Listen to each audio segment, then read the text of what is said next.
Good afternoon, Madam Chairwoman, Mr. Ranking Member, and distinguished members of the committee. Thank you for the opportunity to testify here today. As lawmakers, we are in a position to fundamentally change the lives of the people we represent with a stroke of a pen.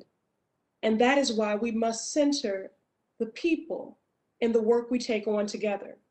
When the history books are written, this moment will be defined by the actions we took or failed to in the face of unprecedented crises and economic pain.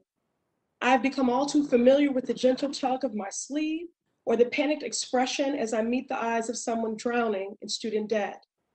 The grandmother who is still paying off student loans, the young parent who can't afford childcare, rent, and her student loan payments, the teacher who fears losing his teaching license because he can't come up with that monthly student loan payment, not even the minimum.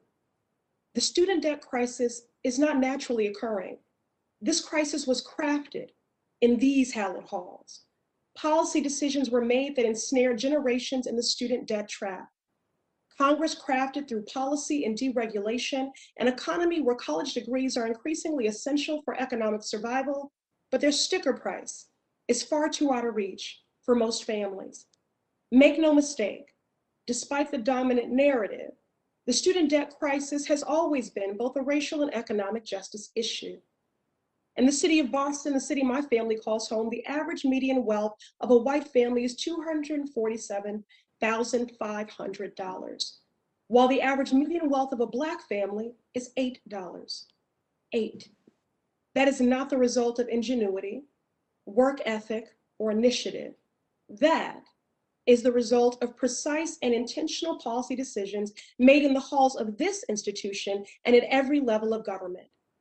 Discriminatory policies have systemically denied families of color the opportunity to own a home or to build wealth. So for our students who don't have the benefit of intergenerational wealth, specifically our Black and Brown students, signing on the dotted line for those student loans have been the only way to pursue a degree.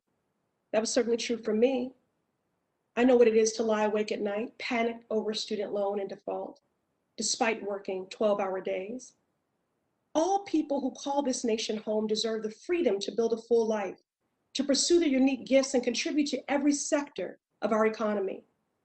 We have to take bold action to address the inequities and disparities in our country and use every tool available to provide our communities with the critical relief they so desperately need. Our nation and this committee are facing an economic crisis.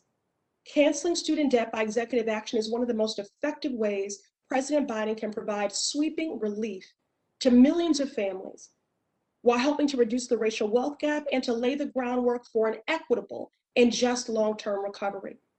Congress gave the president the authority to do so through the Higher Education Act. I implore him to use this authority in the pursuit of economic and racial justice. In a matter of months, student debt payments will resume for millions of people across this country. Families who are now struggling with pandemic-related financial stress through no fault of their own will have an additional bill at their doorstep. So as we work to ensure an equitable and prompt recovery to the current economic crisis, let us not repeat the mistakes of the past. Let us be intentional and precise. Student debt cancellation is efficient and effective. It will provide millions of families across this nation with economic relief and opportunity. Student debt cancellation is good economic policy because it invests in the people. That's why Senator Warren, myself, and Majority Leader Schumer and our colleagues have a resolution that lays out a pathway for President Biden to cancel $50,000 in student loan debt.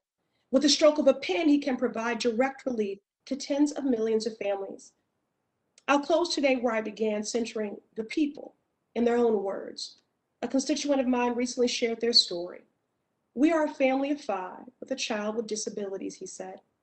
"I have over $100,000 in student debt. I put myself through my bachelor's and master's with children. I've had to file bankruptcy because of my student debt. Please don't forget about us in this process. Please think of us when talking about debt relief. Lord knows it would change our lives." The economic anxiety and pressure caused by student loan debt is an experience far too familiar to too many. That father is one of millions calling on us to act. I implore this committee and President Biden to listen to them. Thank you.